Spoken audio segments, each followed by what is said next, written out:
Hello and welcome. My name is Vladislav Novikov. My guest today is Yuri Rashkin, host of YouTube channel Rashkin Reports and local elected official in the state of Wisconsin. Yuri, thank you so much for joining us.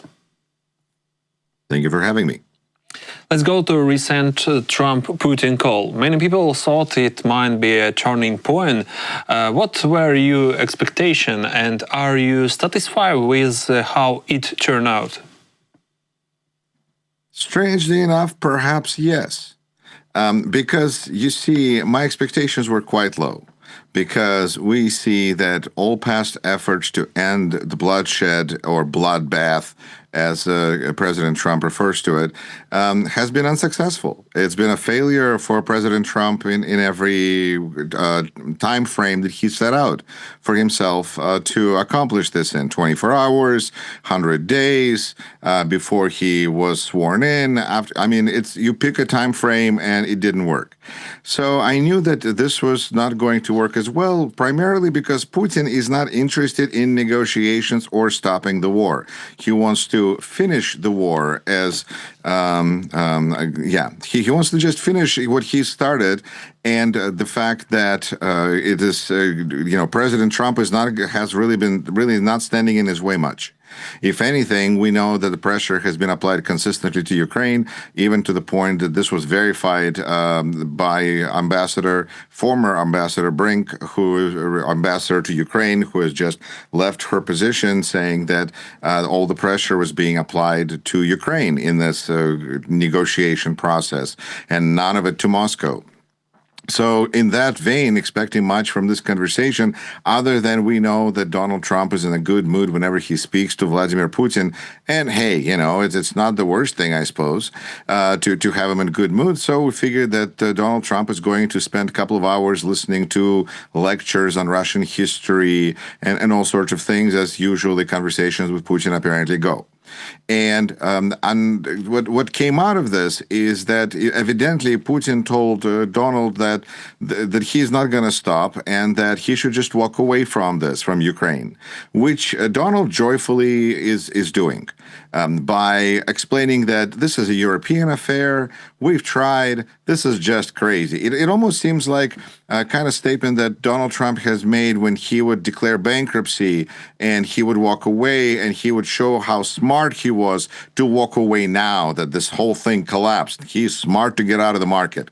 And so he's looking at these two warring sides and says, well, look at them. They only know what's important to them, what the details of negotiations are, and I'm just washing my hands here, which is where we were before Donald Trump said that he was going to have negotiations in the first place.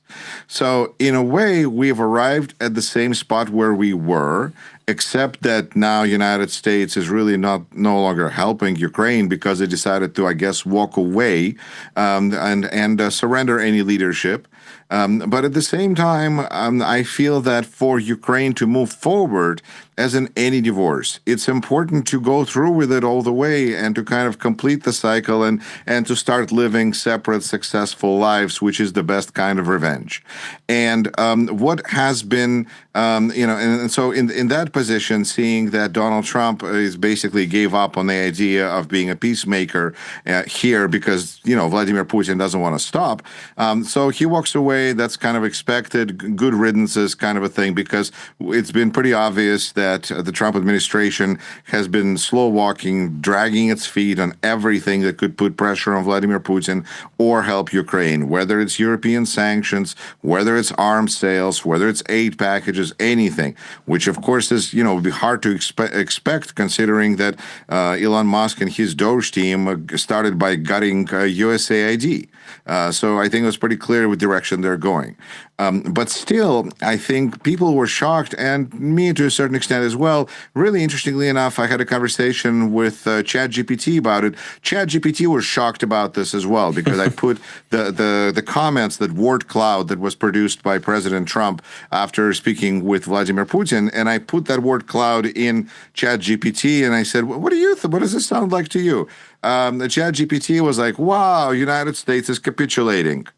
And I thought, well, it's interesting that this bunch of metal can say things that politicians are not daring to say. But it's probably because ChatGPT is not running for re-election, doesn't really care what the outcome, it just states things as it analyzes the information. And the word cloud from President's Twitter qualified as such. Now, of course, artificial intelligence is, can make things up and so on. But I think it's pretty clear that through his statements, through his comments, through his behavior, Donald Trump is showing himself to be Putin's man. And that's not America's man. I think that the fact that if we look at a little broader situation than what's happening with Ukraine, and you see that Donald Trump, President Trump right now is attacking pop stars in the United States who dared to support Kamala Harris, from Taylor Swift to Bruce Springsteen, those kinds of things. You see that his approach is, and of course this is due to what? More than likely that he was spurned by any decent performer for his own parade that he's planning to have on June 14th. Clearly, he can't find an A-lister to sing, to perform, and maybe Kid Rock just isn't cutting it anymore. I don't know. But I think that Kid Rock, and then there's a couple of other people that Donald Trump can rely on, and Vladimir Putin. Perhaps Shaman, an infamous Russian performer, will make his appearance at June 14th to kind of as a gesture of goodwill. Vladimir Putin will send his, of course, we haven't seen him in a while, but he had a couple of really hot singles that maybe Vladimir Putin would send him to Donald Trump as a gift for June 14th to perform. Who knows? But in this situation, this phone call, it just made everything. I think we finally reached the point where things are crystal clear. And at this point, it doesn't mean that people won't close their eyes. People can still close their eyes and can say, you know what? I think that we need to really, really make sure. And I'm seeing Republican senators do that because there's 70, 80 votes right now to put much harsher sanctions on Russia, if only President Trump chose to go that route. And so until then, we have senators who are saying that, yes, this can happen. We have the tools. It would be only nice if President Trump would show some leadership and pull himself away. And I'm speaking for myself here, just pull himself away from Russia, kind of rise up. From that level of low that he has reached by reaching down to Vladimir Putin. I think it's been very clear ever since Helsinki, where Putin and Trump met, that Putin and Trump meeting is not a good thing for anybody. And even Donald Trump didn't look very happy after the meeting. He kind of looked very beaten down. So, considering that Trump's goal was what? To set up a meeting with Putin. And Putin said, there won't be any meeting. And so Trump said, okay, then I guess I'm not helping Ukraine anymore. And Putin was like, well, okay. And so that's one possibility. Basically the meeting and help to Ukraine were tied in, and Putin doesn't want to end the war and perhaps doesn't want to see Donald Trump quite yet. And so Donald Trump thought that he could be seen by Putin, with Putin, officially in daylight, so to say, if he only got Ukraine to capitulate, to surrender. But it's not working out. And so he's going to have to wait and find a different way and to persuade Vladimir Putin to spend more time with him and possibly to see him in person publicly. I wonder what DeepSeek would say about this all. And building on that, was this conversation a step toward ending the war, or just more time for Putin to regroup? Both, because this was a step trying to, as far as Donald Trump sees it, to end the war. And from Putin's point of view, he might barely maybe need time to regroup. But at the same time, we see there's already evidence, there's satellite imagery that Russian troops are building reinforcements and doing some kind of defensive posturing on the border with Finland. So I think that Putin and peace are not two things that are going to go together, even though they kind of start with the same letter. But that's just not going to happen, because Russia is interested in being a warring nation right now. They don't really have a desire to stop. Things are working well. And their greatest supplier, China, essentially is interested in Russia continuing to engage in war, continue to weaken itself. This is working out for China, and Donald Trump is not going to be an obstacle in the way of Russian troops. So the only thing that is stopping all of these plans from coming together is Ukraine and Ukraine's armed forces, which is why it is so important to support them now more than ever, even considering, especially considering that as taxpayers, we're no longer doing it through our government. So as Americans, we have a greater opportunity to participate individually in supporting Ukraine now, because it is kind of like our reputation as a country that's at stake here. These kinds of maneuvers that we see where President of the United States is trying to improve either his personal standing or his business standing or his family's finances with different things that are being justified to us as things that are being done for the benefit of the United States, sends a really, really distressing message. You know, when we see President of the United States accepting a free plane from Qatar, it sends a troubling message. But then when we find out that actually this was not a free plane, that President Trump was really unhappy with the fact that he was going to get an old used plane and he wasn't going to get a newer plane until years from now. And so White House staff through Pentagon apparently reached out to Qatar to arrange for this plane. And then, you know, it's usual Trump. He tells a pretty story. Hey, you know, they gave me a free plane. What am I going to say? No. And but it actually was a transaction that was initiated by the White House. So all of these things that may seem like on the state level are really just, you know, just personal affairs that President of the United States considers to be acceptable behavior right now. In this vein, I think it helps to understand his communication with Putin, his vision of what his relationship with Putin would be good for. And it's certainly not about Ukraine, because the only thing that Donald Trump talks about Ukraine is, oh, let's stop the carnage, let's stop the bloodbath, you know, those things. Really, the only point of which those statements, to be honest, is to remind Putin that his cannon fodder is running out. And so really this is a message to Vladimir that, Vladimir, you have some limited strengths. Your cannon fodder is, you know, dying, is running out. To which Putin just says, you know, I'll get some more from China or from North Korea. And that's the conversation. This is not about the fact that Russia continues to attack peaceful populations in Ukraine, hitting just civilian centers. That's not what this is about. This is about negotiating a better deal for the president, for his family.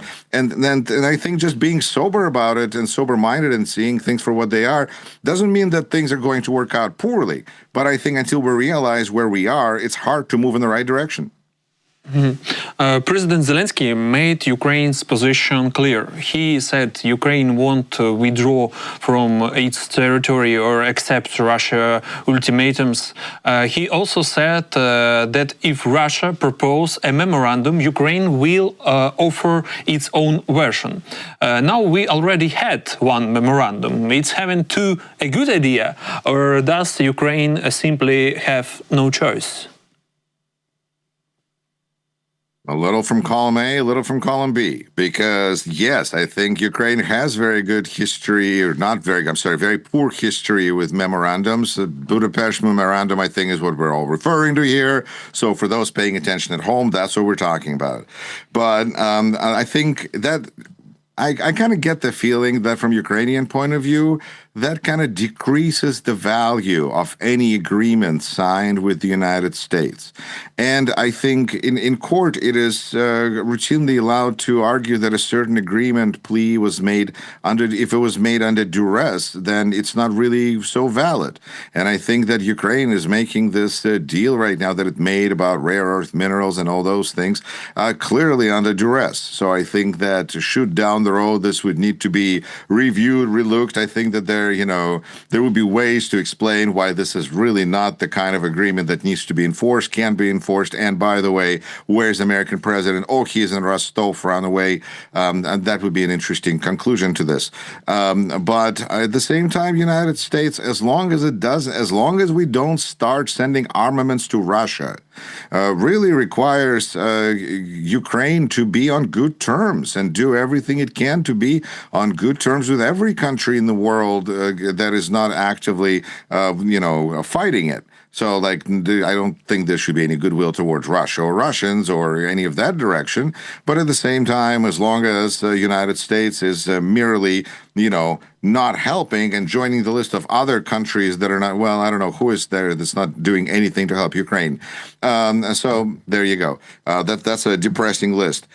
Still, I think that relations with the United States are crucially important, and it is not clear to what extent that position is viewed in Kiev, which I know may seem strange because, isn't President Zelensky chasing President Putin and President Trump all over the world, like in some kind of a, where in the world is Carmen Sandiego? Let's find Putin. Oh, he emerged out of a 7-Eleven in Las Vegas. Let's send Zelensky there.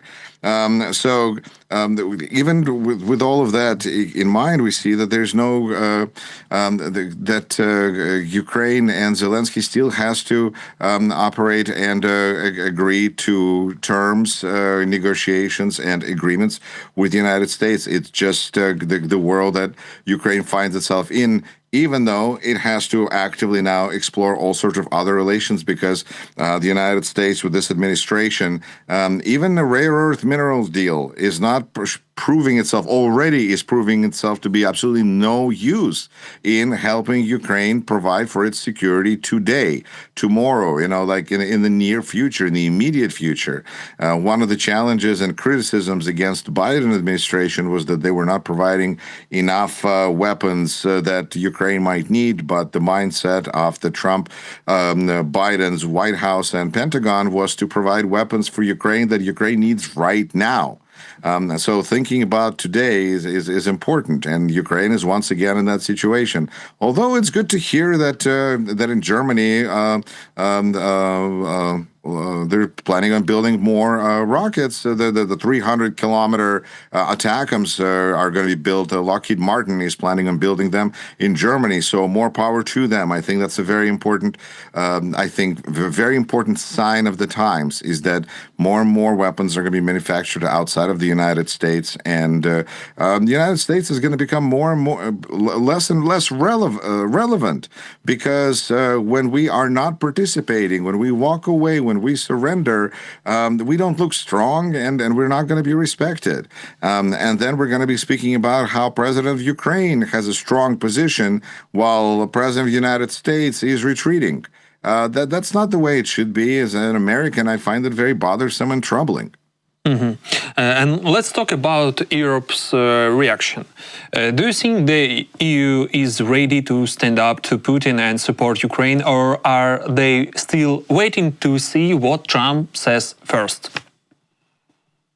I think that the reason that we found ourselves in this negotiation, whatever that was, is because European leaders, the four musketeers, together with Zelensky there, announced that gave essentially an ultimatum to Russia. And they wanted United States blessing on it. And the blessing turned into this negotiation thing. It's pretty clear that Europe is very serious about its intentions to levy sanctions and to provide more pressure on Russia. That is admirable. That is encourageable. This is great. Fantastic. Now what? Now action. Well, Europe doesn't seem to want to do this without blessing of the United States. The United States is being a delay machine right now. Okay, so then what happens next? That's when we are trying to figure out at what point, and we're only going to know this afterwards when we pass the point. When is that point when the world is going to actively start helping Ukraine without the United States, regardless of what the United States is going to do? Because in the end, Europe has to help Ukraine. I think when there's all sorts of Trump apologists who are saying, we're saying, I think they hopefully stopped saying it now, that, Donald Trump has no choice but to help Ukraine. Yeah, whatever. I think that another fake story that shown itself to be fake because Donald Trump is not Santa Claus, but Europe has to continue helping Ukraine, and I think we see all the signs of it: increased weapons manufacturing, sanctions that are being discussed and moved forward with. And I think it's important to understand that even though Great Britain and Brexit. It took a while, but they left in the end. Everybody made jokes about how Great Britain was leaving for a long time, but then they left. Now they're trying to figure out how to get back in. But I think that there's a pattern there in the sense that democracies are moving too slow, but when they are moving, they're hard to stop. They accept that elections. So I think that Europe right now is demonstrating that it is willing to stand up to Trumpism and to Putinism. And I think Romania has just given us some very, very encouraging news by having somebody who is a pro-democracy candidate win. And then become the next elected the next president of Romania, which I think is an important sign because we're living in the world of news, and one of the things that these people that we're dealing with by Trump and Putin is trying to create a feeling of uncertainty when we're never certain of what's going to happen. They benefit from this. They need us not to feel certain about things, and so when we have things that are going our way, and by our I mean civilization, Western civilization, whatever, enlightenment, whatever, then that does send a signal to others. It shows that we are going in the right direction, and the next elections that are going to be happening in Europe, I think there's a feeling of wind at our back, and of course there's going to be all sorts of challenges on the way of every democracy, and Russia is always going to be right there helping cause trouble. But as we see in Romania, there's a way forward, and I think this Trump and this Putin disease that we're dealing with, this too shall pass. Mm-hmm. And here is something unexpected from Zelensky. He proposed a free trade zone between Ukraine and the US. Do you think Trump would agree to that?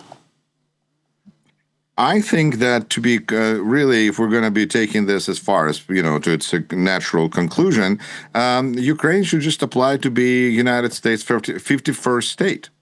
Because we see that President Trump is not really interested in defending allies. And so perhaps he would be interested in defending our own territory, although we're just hearing about tornadoes that are hitting Missouri, St. Louis area, and their federal government is nowhere to be seen. So can't even count on protection in case of natural disaster. So I'm not even sure there's a value to being a 51st state of the United States.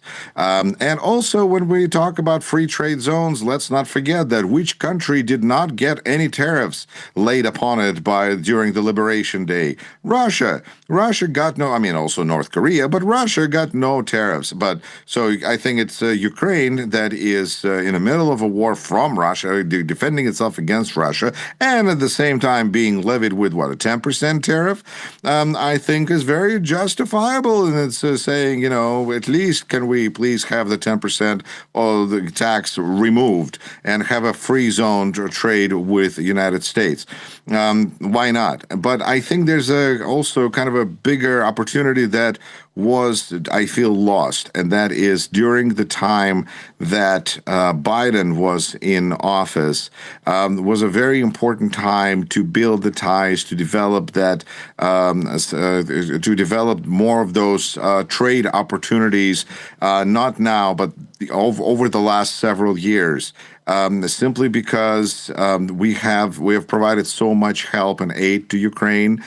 We made such an impact as Americans, and at the same time, we have so little familiarity with Ukraine. So few Americans have been in Ukraine, have done business with Ukraine, anything like that. So I think that building these trade bridges is an important part of making sure that we have bipartisan support for Ukraine, not just because we have politicians who understand understand, not just because few people who are hosting Ukrainians and they understand, but just to have this, mass bridge of travel communication between the two countries would have been really nice right now, I think, in terms of providing needed support and just among the general population. Although, of course, Americans that are paying attention to the news are seeing what's going on and are seeing that Ukraine is being attacked not just by Russia, but also being betrayed by the American administration. And that is very noticeable, but only to those people that are paying attention in the first place. Thank you so much, Yuri. Really appreciate your time and insight. Great having you with us.